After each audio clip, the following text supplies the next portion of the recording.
Binance, a crypto Goliath. Binance is a big deal in the crypto world. It's not just another platform, it's a powerhouse that has revolutionized how people interact with digital currencies. Imagine the New York Stock Exchange, but instead of traditional stocks, it's bustling with Bitcoin, Ethereum, and a myriad of other digital coins. That's Binance for you. People from all walks of life use it to buy, sell, and trade cryptocurrencies. It's a hub of activity, where fortunes can be made or lost in the blink of an eye. With millions of users spanning the globe, Binance has cemented its place as a major player in the financial world. It's not just a platform, it's a community, a movement, and for many, a way of life. But, as with many things in the world of cryptocurrency, things aren't always straightforward. The market is volatile, and the rules are constantly changing. Take Nigeria, for instance. Binance has found itself in a tug-of-war with the Nigerian government, facing regulatory challenges and crackdowns. It's a complex story of regulations, legal battles, and a whole lot of back and forth. The government wants control, while Binance aims to provide freedom and financial inclusion. And believe me, it's more complicated than trying to explain NFTs to your grandparents. The world of cryptocurrency is evolving rapidly, and Binance is at the forefront of this digital revolution. From Asia to Europe and from the Americas to Africa, Binance's influence is undeniable. It's shaping the future of finance, one transaction at a time. As we move forward, the role of platforms like Binance will only grow. They are not just part of the financial ecosystem, they are redefining it. So whether you're a seasoned trader or a curious newcomer, Binance offers a gateway to the exciting and often unpredictable world of cryptocurrencies. It's a place where dreams can come true, but also where caution is advised. In the end, Binance is more than just a crypto exchange. It's a symbol of the new financial frontier. Nigeria steps in. The initial crackdown. Picture this. It's June 2021. The crypto market is booming, and everyone's trying to get a piece of the action. The excitement is palpable, with investors from all walks of life diving into the world of digital currencies, hoping to strike it rich. But then, the Central Bank of Nigeria decides to play party pooper. Out of nowhere, they drop a bombshell that sends shockwaves through the entire financial ecosystem. They slapped some serious restrictions on cryptocurrency transactions. Overnight, the rules of the game changed, and the once thriving crypto market in Nigeria faced an unprecedented challenge. Basically, they told banks, you can't touch this, making it really hard for Nigerians to buy or sell crypto using their regular bank accounts. Imagine the frustration of countless individuals who had invested their hard-earned money into cryptocurrencies, only to find themselves suddenly cut off from their funds. Naturally, this didn't sit well with Binance or its Nigerian users. The platform, which had become a lifeline for many, was now facing a crisis. Users were left scrambling, trying to figure out alternative ways to access their digital assets. It was like trying to order a pizza, but having your credit card declined right as you're about to pay. The sense of helplessness was overwhelming, and the community was in an uproar. Not cool, Central Bank of Nigeria, not cool. The move was seen as a major setback for the country's burgeoning tech-savvy population, who had embraced cryptocurrencies as a means of financial empowerment and innovation. The crackdown not only stifled growth, but also raised questions about the future of digital finance in Nigeria. As the dust began to settle, discussions and debates erupted across the nation. Experts, enthusiasts, and everyday users weighed in on the implications of the central bank's decision. Was this the end of the road for crypto in Nigeria, or just a temporary hurdle? Only time would tell. But one thing was certain.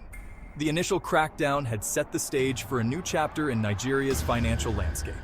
One that would be defined by resilience, adaptation, and the relentless pursuit of innovation. Why Nigeria took action. Unveiling the reasons. Now, the Nigerian government didn't just wake up one morning and decide to pick on Binance. They had their reasons. This decision was the result of careful consideration in a series of events that led to a tipping point. One big concern was money laundering.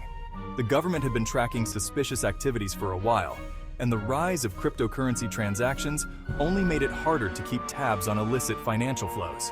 You see, crypto transactions are pretty anonymous, which makes them attractive to folks who don't want their financial dealings to see the light of day. This anonymity is a double-edged sword.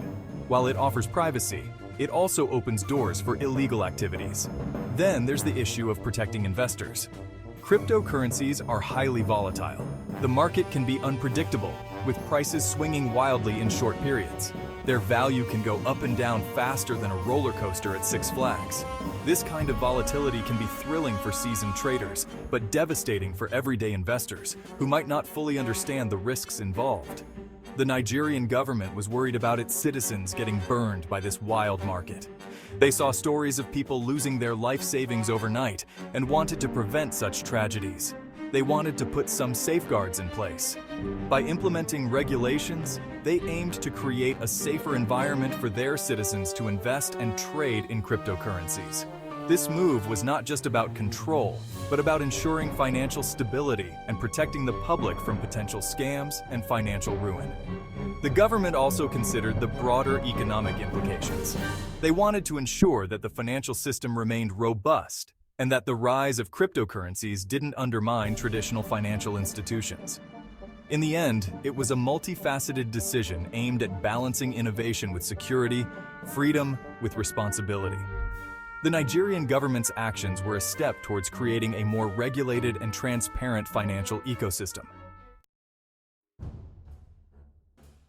Binance fights back, a story of resistance. Binance didn't take this lying down. They're not the kind of company to back away from a fight. They started by trying to reason with the Nigerian government, explaining that cryptocurrencies can be a force for good, promoting financial inclusion and all that jazz. But when that didn't work, they got creative.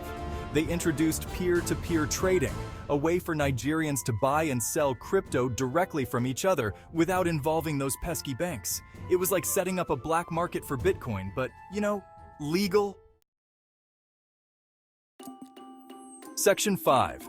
The back and forth, a timeline of actions. The situation in Nigeria became a game of cat and mouse. The government would make a move, and Binance would counter. It was like watching a tennis match, but instead of rackets and tennis balls, they were using regulations and crypto trading platforms.